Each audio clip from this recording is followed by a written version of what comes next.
How to approach bank for rent. Now, renting a property to a bank is actually quite simple, right? Because it's a great way to secure a stable long-term tenant as well. Now, first step is to prepare your property and ensure that it meets safety and compliance standards. Consider renovations for better appeal and functionality.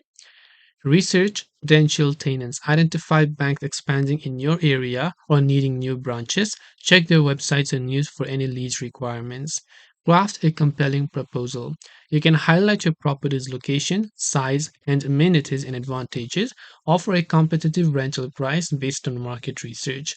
Showcase any unique features that attracts bank, example high visibility and parking.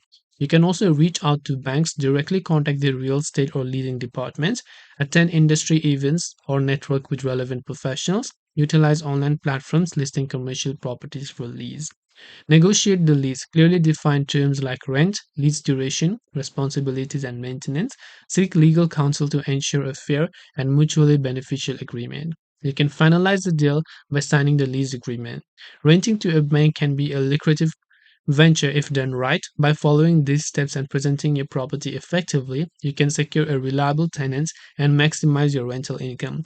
Thanks for watching and good luck with your leasing endeavors.